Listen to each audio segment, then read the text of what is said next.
Jadi setiap dari kita itu harus berusaha untuk kesehatan kita itu optimal, ya. Optimal itu berarti sudah mencukupi, bukan berlebihan, karena harus semuanya ada dalam keadaan seimbang. Nah, kita lihat di sini, kita butuh lemak, betul? Lemak apa? Lemak sehat. Lemak baik. Jangan lemak jenuh ya. Lemak jenuh kita nggak perlu. Jadi hati-hati yang suka gorengan, agar ditutup matanya pakai kacamata hitam. Ya, kita lihat di sini sumber energi. Tenaga kita juga datang dari lemak dan juga dari karbo. Dan kita lihat setiap gram lemak menyediakan 9 kalori. Dan kita bisa lihat sini untuk membangun sel. Ya, sel kita dibangun juga dengan lemak. Membangun saraf dan hormon steroid. Tapi bukan steroid yang datang dari luar. Steroid yang diberikan dari luar itu sangat membahayakan, sehingga kita tidak bisa lepas daripadanya, ketergantungan, dan akhirnya kita betul-betul sakit. Nah, itu di sini hormon steroid yang memang diberikan oleh lemak yang baik tadi. Dan di sini membantu usus menyerap vitamin A, D, E, K. Ini tidak bisa diserap tanpa adanya lemak. Kemudian kulit yang lebih sehat. Perhatikan kulit kita, kalau sehat berarti lemak baiknya cukup. Tapi kalau kering berarti kurang lemak baiknya. Dan sebagai pelembab memberi tekstur lembut, membantu pengaturan panas tubuh. Siapa di sini yang suka kedinginan? Ya, kedinginan. Karena apa? Karena kurang lemak baik. Jadi perbanyak konsumsi omega supaya lemak baiknya itu meningkat, ya. Kita lihat di sini melindungi organ. Melindungi organ. Organ apa organ? Organ alat yang bekerja di dalam tubuh kita untuk membantu proses metabolisme. Nah, kita semua sudah tahu Karada Scan kan? Lemak apa yang membungkus organ? Ini orang yang kenal harus pintar-pintar. Lemak visceral. Lemak visceral membungkus organ tubuh kita. Nah, kalau lemak visceral itu berlebih, kita periksa Karada Scan dan kemudian itu lebih bukan normal, berarti organ kita sudah dibungkus dengan kuat oleh lemak. Itu tidak baik. Jadi harus dalam keadaan normal kalau kita periksa kadar Karada Scan. Kita lihat di sini melindungi organ. Lemak itu melindungi organ. Jadi usus, hati, jantung, semua organ-organ yang ada dalam tubuh kita, ginjal dan lain sebagainya itu dibungkus oleh lemak baik. Ya, kolesterol 80% ada di dalam tubuh, dihasilkan oleh liver. Kemudian kita lihat 20% berasal dari makanan yang kita makan. Siapa yang suka tadi makan minyak, makan sambal lado, ya, itu hati-hati akan mengakibatkan lemak trans, lemak yang tidak dibutuhkan oleh tubuh. Nah, di sini kita lihat ada kolesterol ditemukan dalam otak, karena otak juga membutuhkan kolesterol. Jadi jangan bilang, ih kamu ada kolesterolnya mati kamu. Tidak, karena ada kolesterol baik, ada kolesterol jahat, dan semuanya tentu ada diperlukan. Kolesterol baik itu harus tetap ada di dalam tubuh kita, dan itu kita bisa dapatkan melalui suplemen, melalui olahraga. Orang yang tidak olahraga, lemak baiknya tidak akan cepat muncul. Jadi cepat-cepat olahraga setiap hari. Saya bersama suami saya yang tercinta selalu 35 menit per hari, kecuali hari Minggu. Ya, 35 menit harus jalan, cepat atau lambat sama. Itu namanya olahraga. Nggak sama ya, nyuci piring, nyuci baju itu bukan olahraga. Jadi jangan, saya udah kerja dari pagi sampai sore nyapu ngepel semua, itu bukan olahraga. Karena kita nggak konsen untuk olahraga. Itu kita kerja, apalagi kalau sambil ngedumel rusak otaknya. Jadi jangan ngedumel ya. Nanti bahaya, sampai di sini ngedumel juga. Lipoprotein yang membuat endapan dan menyumbat lipoprotein, low density lipoprotein. Itu dia akan menciptakan lemak jenuh yang akan melekat di dinding pembuluh darah kita, di arteri kita. Pernah lihat selang di taman, di kebun? Pernah? Apa isinya kalau udah lama nggak dipakai? Lumut. Lumut. Tapi waktu kita cok ke keran, airnya jernih atau kotor? Jernih juga, iya. Jernih. Karena dia sudah melekat lumpurnya, jernih ya. Kalau sudah berkarat dia jernih. Nah, kita pikir bersih kan? Ternyata sudah banyak bakteri di dalamnya. Sama dengan pembuluh darah kita juga seperti itu. Jadi itu ada LDL. Kemudian HDL, kolesterol baik, ini kemampuannya membersihkan pembuluh darah. Jadi beda. Kalau rajin olahraga, pembuluh darah kita akan menjadi sehat, bersih. Dan kalau kita banyak LDL, kolesterol jahat, pembuluh darah kita akan mengeras. Kalau mengeras, apa yang menyebabkan mengeras? Karena makanan lemak, jenuh. Akibatnya apa? Pembuluh darah mengeras, apa yang disebabkannya? Bisa pecah pembuluh darahnya. Bisa pecah pembuluh darah. Tepukan untuk Ibu Dewi. Ada lagi? Stroke. Ya, stroke. Ada lagi? Ya, penyumbatan karena rontok plak tadi sehingga pembuluh darah tertutup. Ada lagi? Darah tinggi. Ya, kalau tensi tinggi berarti pembuluh darah itu sudah mengeras. Itu saja. Jadi kalau kita, saya darah tinggi seperti kemarin ya, ada tamu kita baru datang ke sini, kelihatannya sehat-sehat saja. Tapi tensinya 170. Tapi beliau bilang, bapak itu bilang, saya di atas 170. Kalau 150 lemah. Biasanya kalau saya tamu datang atau customer domain datang, dia 140 lebih dalam kondisi yang tidak hipertensi, kita suruh pulang. Tapi kemarin dia bilang, saya 170 normal, nggak apa-apa. Lalu Rizky menolong untuk treatment. Hasilnya bagus. Dia merasa nyaman dan belajar laktos karena dia merasa kotor ususnya. Nah, jadi kita harus lihat pribadi satu dengan yang lain pasti tidak sama. Jadi harus kita sesuaikan. Kan kasihan kalau orang datang ke sini hipertensi mau treatment, kemudian tensinya tinggi disuruh pulang, kan kasihan. Rumahnya jauh pulang. Jadi wanti-wanti, ya. Cacat, tetapi saya mau bagikan yang ini ya.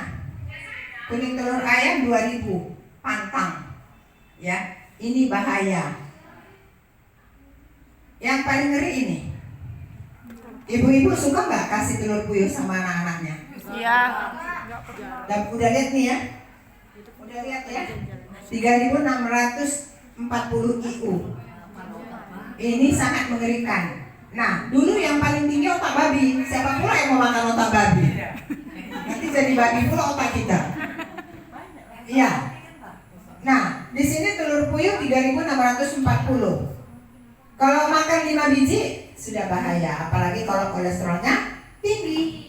Jadi hati-hati. Yang lain-lain oke. Kayaknya ini semua kita suka ya, nanti sampai ke bawah. Tapi maaf, saya susu sapi sudah lama sekali tidak konsumsi karena itu membuat kita alergi. Contohnya, kita belajar dari alam. Binatang itu setelah disapi, dia tidak akan pernah lagi nyusu. Tapi manusia pandai kali. Udah nenek-nenek pun dikasih susu. Akhirnya mencret. Artinya apa? Alergi. Jadi saya sudah terapkan gula, susu, roti, sama daging merah itu diterapkan tidak usah dikonsumsi. Kalau kepengen boleh sekali-sekali, sekali-sekali boleh. Jangan jadi ketagihan. Cukup ya? Nah, di sini kita lihat nilai normal kolesterol 200 mg. Kemudian kita lihat kalau sudah lebih dari 40 mg berarti kita kondisi tinggi kolesterolnya. Berarti kolesterol jahatnya sudah mulai mengganggu, bisa menyumbat pembuluh darah kita. Kemudian kita lihat di sini LDL LDL ini 100 mg, kemudian 240 tinggi, ya kan? Nah, kolesterol jahat dan kolesterol baik harus kita perhatikan. Lebih baik kolesterol jahat itu dibuat menjadi di bawah yang seharusnya. Itu dijaga betul ya. Kemudian ada lagi HDL, ini kolesterol baik. Sebenarnya ada lagi. Ini dia. Ini yang tidak pernah olahraga banyak makan nasi, ini bisa menjadi tinggi. Lihat ini. Jika 500 mg Anda tinggi. Jadi sementara 200 saja sudah tidak layak sebenarnya, tapi nggak gitu di sini. Hati-hati trigliserida dari karbo dan juga tidak ada olahraga. Sekali lagi, kalau mau tinggi HDL-nya, maka harus rajin olahraga. High density lipoprotein. Ya, HDL dengan kadar tinggi diperlukan untuk mengangkut lemak baik, dipergunakan untuk mengangkut lemak jahat. Di sini kita lihat kembali ke hati untuk dihancurkan. Jadi tugas hati ini lebih daripada 500. Membersihkan racun, membersihkan lemak jahat dan lain sebagainya. Jadi kalau orang yang sudah terganggu levernya, badannya pasti bau. Ya, karena dia tugasnya adalah membuang racun yang masuk dari usus, diproses dulu di dalam hati. Nah, HDL kolesterol proteksi terhadap kejadian ini penyakit arteri koroner atau plak, ya. Arteri koroner itu adalah selang pembuluh nadi yang ada di dalam tubuh kita yang menuju ke jantung. Ya, itu sangat-sangat berbahaya kalau kita biarkan.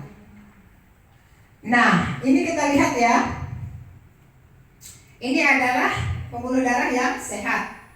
Kemudian umur 10 tahun ke atas, begitu udah tahu makanan enak, maka kita akan mengalami gangguan penimbunan plak. 10 tahun ke atas, perhatikan anak-anak yang biasa minum gula, permen, sirup, sangat bahaya.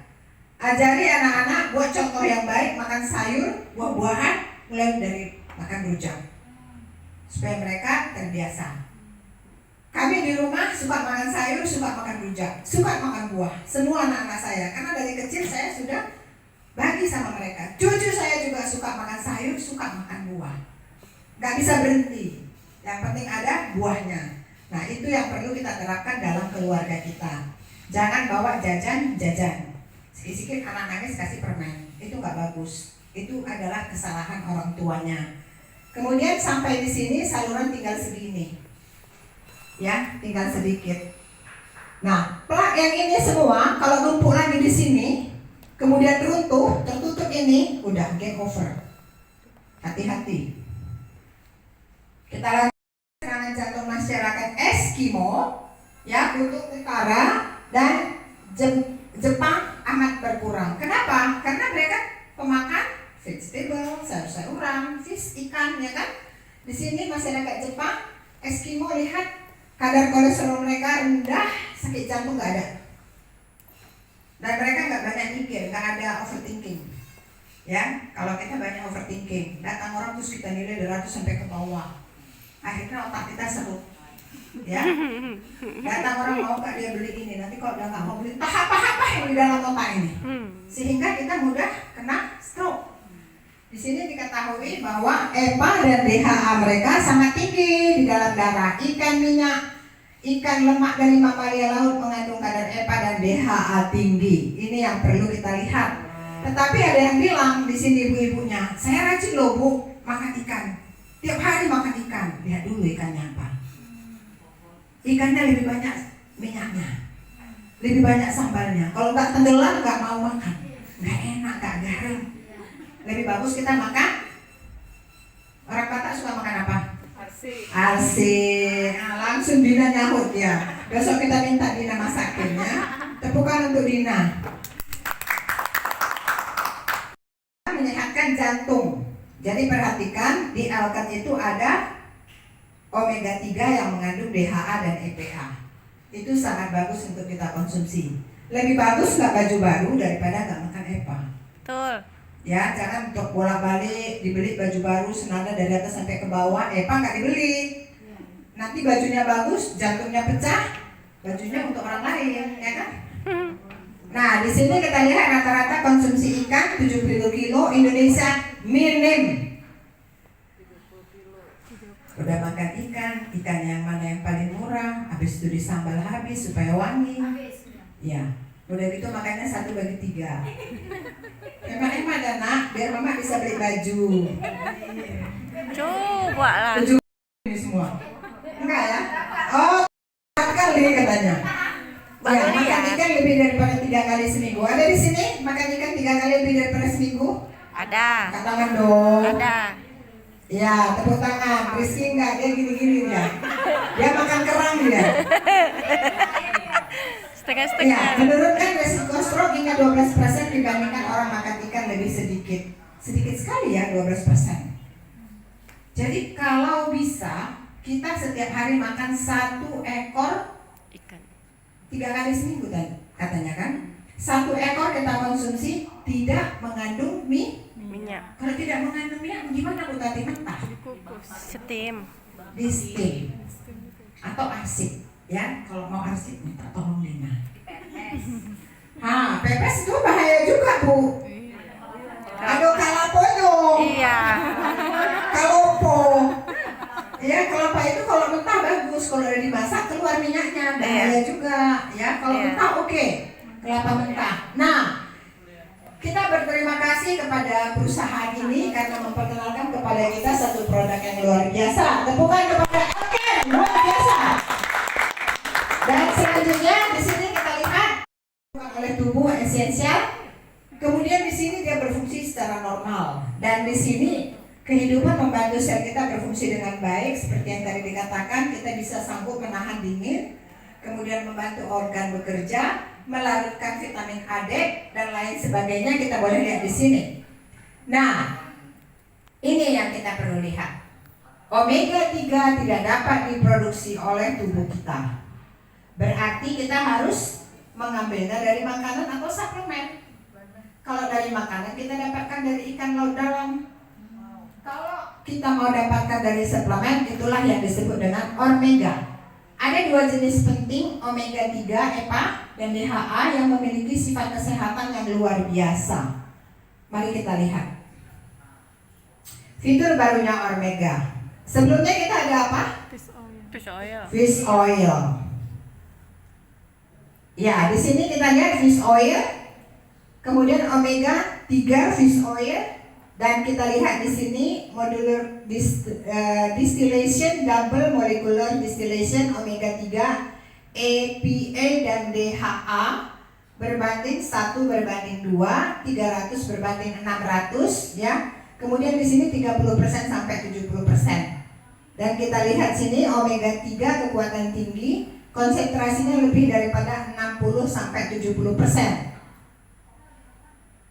Lah, di sini kita lihat EPA dan DHA sangat terkonsentrasi, bukan Allah. Ya, bukan Allah. Apa? Linolanic acid. Ini sebenarnya untuk mencegah supaya tidak terjadi serangan jantung. Allah ini. Tetapi di sini dikatakan bukan Allah. Ya, bukan itu, bukan diambil dari alpha linolenic acid, bukan diambil dari situ EPA dan DHA kita.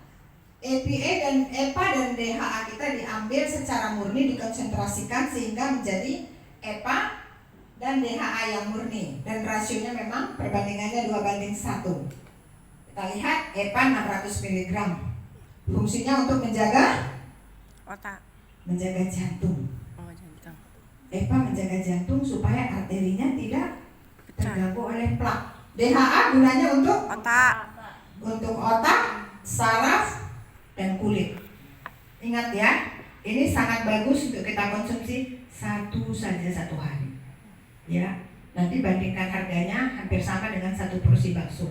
Jadi nggak usah makan bakso selama 5 hari. Ya, hari Minggu aja makan bakso. Karena di sini wajahnya wajah suka bakso. Itu lagi bakso ceker, mau lari-lari dia, kaki ayam terus. Tahu Apa aja. yang dianggap segar, nilai peroksida mengukur tingkat kesegaran minyak. Jadi kesegaran minyaknya itu lebih baik, semakin rendah nilai peroksida, semakin segar minyak tersebut. Ada yang sangat pekat, yang pekat itu kurang bagus. Omega memiliki peroksida yang lebih rendah dan tidak terkontaminasi oleh pestisida.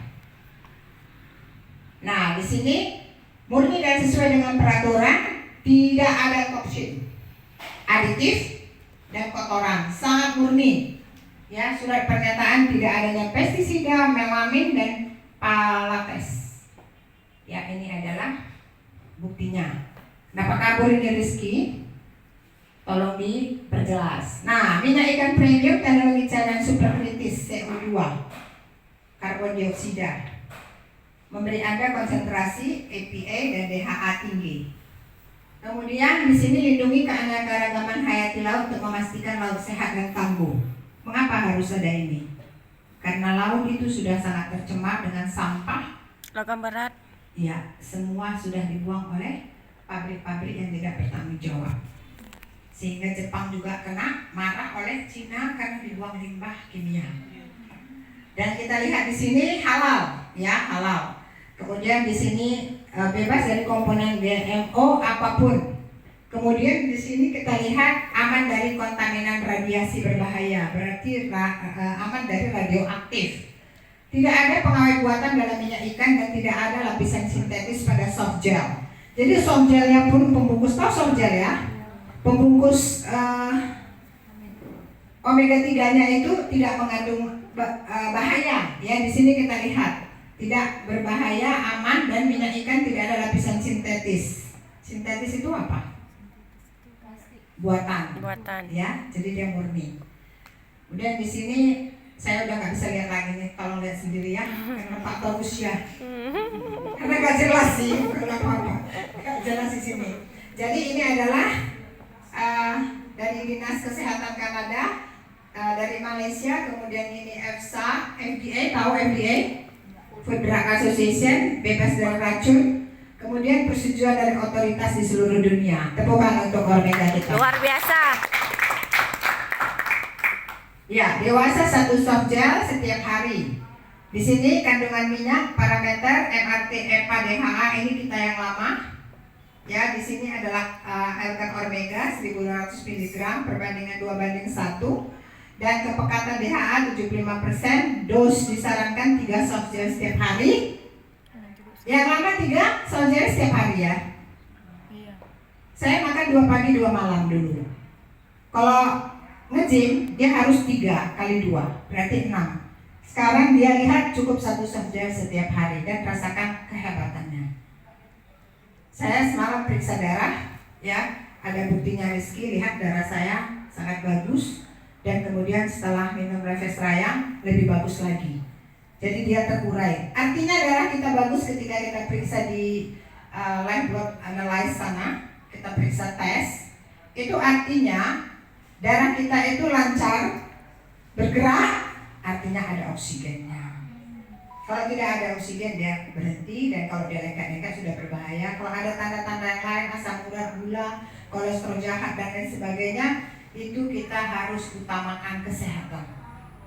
Tanyakan kepada upline, boleh kepada saya apa yang harus kita konsumsi. Tadi ada yang datang ke sini, saya anjurkan langsung laktos karena si ibu tidak mau. Akhirnya apa yang paling penting saya bilang Seniji ya. Terus kemudian dia bilang kolesterol baik, minum Refresh Rayang. Ini saya belum perkenalkan karena terlalu banyak nanti dia takut. Nah seperti itu. Nah, kalau untuk ibu hamil ya, kapan terbentuknya otak anak bayi? Umur berapa? Ada yang tahu? Di tangan? Saya kasih ciuman. Iya. Ya? Iya, tepukan untuk Rika. Oh, tepukan untuk ibu yang cantik itu. 4 bulan kita harus infokan kepada ibu hamil konsumsi ini satu hari setelah makan, bukan perut kosong, karena dia menetralisir makanan kita dalam usus kita. Yang lain-lain semua perut kosong. Omega dan magnesium sesudah makan. Yang lain-lain semua harus setengah jam, 1 jam atau 15 menit sebelum makan. Tapi artinya perut kosong itu bukan berarti setengah jam. Jam 12 nanti saya makan. Jam 11 saya makan dulu gorengan. Itu bohong ya, itu nggak betul. Jadi betul-betul kosong perut 15 menit, setengah jam atau 1 jam sebelum makan, perut harus kosong. Karena ada seperti itu dalam tim saya. Saya baru makan gorengan, Bu. Tapi sebentar lagi saya mau makan spirulina 15 menit sebelum makan. Oh, nggak bisa, Bu. Karena sudah diisi duluan. Itu nggak bagus karena manfaat daripada nutrisi kita ini begitu dikonsumsi dia langsung diproses, langsung ke usus, tidak melalui lambung. Ya. Nah, Akhirnya ikan-ikan pun berenanglah di laut dalam bentuk omega. Semoga apa yang saya bagikan bermanfaat bagi kita semua. Sampai jumpa.